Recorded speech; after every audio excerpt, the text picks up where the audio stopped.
I want you to picture a very specific universal feeling. Oh boy. You're sitting at your desk, right? The glow of the monitor is just reflecting in your eyes, and you've just clicked a button. Like the send button. Yeah, maybe it's send, maybe it's deploy, maybe it's just save. And in the exact millisecond your finger lifts off the mouse, you realize you have made a terrible, terrible mistake. Oh, that is the worst. It's that instant stomach-dropping, cold sweat feeling, your heart rate spikes, and you kind of just, I don't know, want to crawl under your desk and live there forever. Right, because it's a profound physiological response. I mean, your brain instantly triggers that fight or flight mechanism. Yeah. But unfortunately, you cannot physically fight an email. No, you really can't. And, sprinting out of the office to flee a bad spreadsheet just looks highly suspicious. It really does. Well, today we are going to make you feel much, much better about your own professional slip-ups. Because for this deep dive, we have compiled a massive stack of workplace horror stories. We are pulling from viral threads of everyday blunders, a compilation of just catastrophic intern mistakes. Some of which are unbelievable. Completely. And we also have a highly technical autopsy of a $440 million software crash.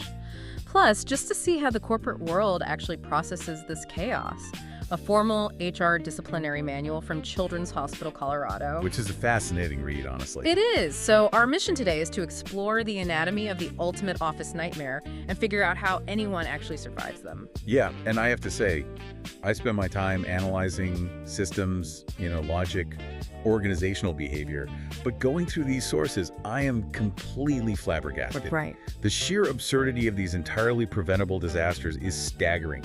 Like, my overarching thought the entire time I was reading this material was simply, I cannot believe these people didn't get fired. I know, but I am fully putting on my empathetic storyteller hat today. I really feel the pain of every single worker in these sources.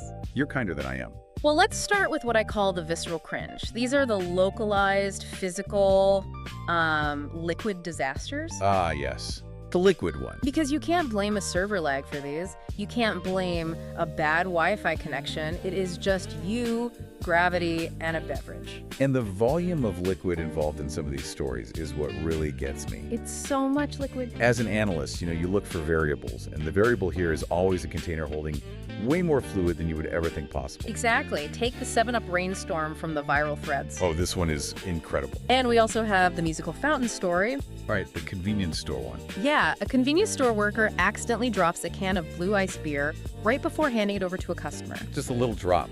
Right, but the impact agitates it. So the customer pops the tab, and it acts like a geyser. It sprays continuously, soaking the entire table, the customer, the floor. You just have to stand there, dripping in blue ice beer, and face the music. I am genuinely shocked any of these employees dared to show their faces at work the next day.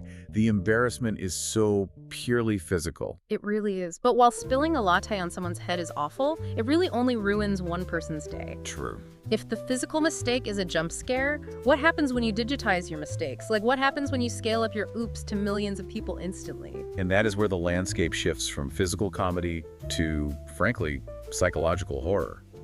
The digital domino effect. Yes. Let's talk about the billionaire text. Oh, this is a rough one. So a PR agent is texting who she thinks is a friend. She's explaining that she has, quote, period brain and desperately needs to go buy pads. Which is a very normal text to send a friend. Completely normal.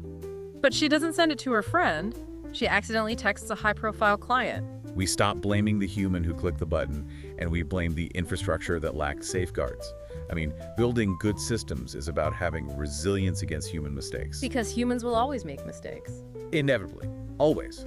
So if the HBO intern reveals that systems are sometimes too easy to use, what happens when a system is fundamentally poorly designed from the ground up? It gets expensive. Yeah, let's move from digital embarrassment to systemic nightmares. At what point does an intern's mistake stop being a funny anecdote and start becoming a terrifying indictment of corporate negligence? Well, let's look at the $500,000 reboot from the sources. Yes, this one is wild. An intern is told by the IT help desk to, quote, reboot the computer. Which seems entirely harmless. We all reboot our computers when they freeze. We do. But this intern is studying computer science.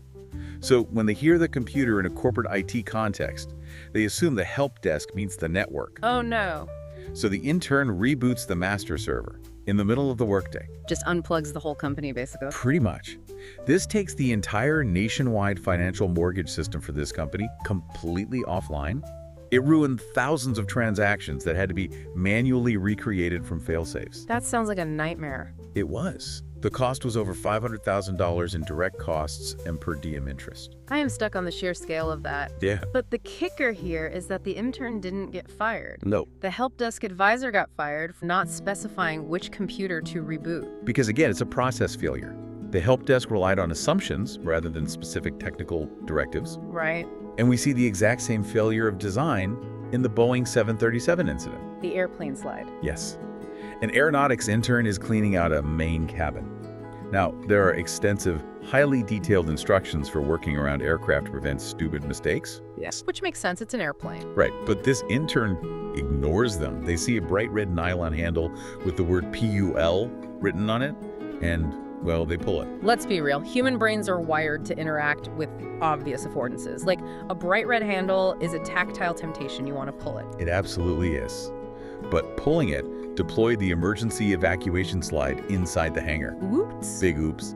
This delayed a United Nations delegation flight and cost $18,000 just to fix, repack, and repressurize the slide. Wow. It highlights a lack of spatial awareness training.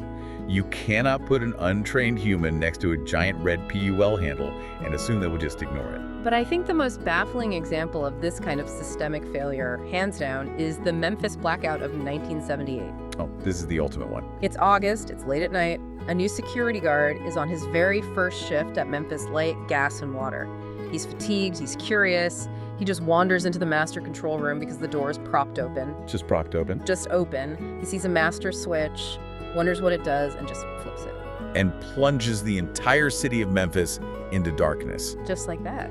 The governor actually had to mobilize the Tennessee National Guard in helicopters because they thought the blackout was related to ongoing police and firemen strikes. All because one fatigued guy was curious. I have to ask, though, who designs a room with a single switch that can turn off an entire major city and then just leaves the door propped open? Nobody should. It is the ultimate failure of user experience and risk management. I mean, why is there a single point of failure for a metropolitan grid?